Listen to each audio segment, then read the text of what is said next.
ఎన్నికల సందర్భంలో Telugu Desam party super 6 అమలు చేస్తామని చెప్పారు. రాష్ట్రం ఆర్థిక పరిస్థితి బాగలేదు, అప్పుల్లో ఉంది, అయినా మేము సూపర్ 6 అమలు చేస్తాం. అందులో భాగంగా మహిళలందరికీ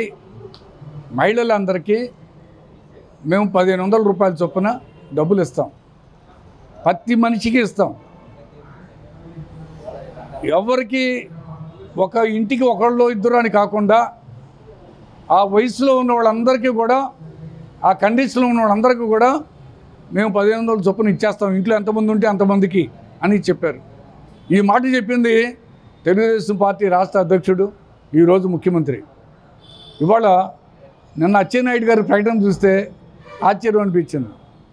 ఆ ప్రకటన ఏంటంటే అది కనుక అమలు చేస్తే రాష్ట్రాన్ని అమ్ముకోవాల్సి వస్తుందని.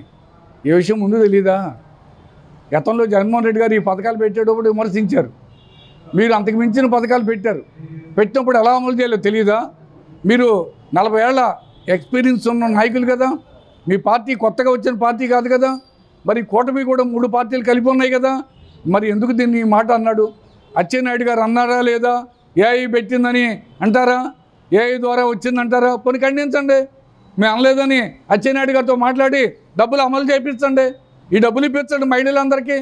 అలాగే ఆర్టీసీ బస్ ఛార్జీలు కూడా అందరికీ, రాష్ట్రంలో అందరికీ ఉచితం. మహిళ అయితే చాలు, రాష్ట్రంలో ఎక్కడికి వెళ్ళినా అమలు చేసే బాధ్యత నాది అని చంద్రబాబు నాయుడు గారు ఇట్లా తట్టుకుని మరీ చెప్పారు. ఇవాళ ఎవరున్నారు? జిల్లాకే పరిమితం అన్నారు. మరి మహిళలకి జిల్లాలో పరిమితం ఏంటి? మీ అత్తగారి ఇంటికి వెళ్తానికి, మీ పుట్టింటికి వెళ్తానికి, మీరు ఏదైనా షాపింగ్కి వెళ్తానికి, మీ ఇతర పెళ్ళిళ్ళకి వెళ్తానికి, అన్నిటికీ ఎక్కడికైనా వెళ్ళొచ్చని చంద్రబాబు నాయుడు గారు పేరునే చెప్పారు. మరి పుట్టిల్లు జిల్లాలో ఉంటుందా? లేకపోతే మెట్టినీళ్ళు జిల్లాలోనే ఉంటుందా? పెళ్ళిళ్ళు జిల్లాలోనే అవుతాయా?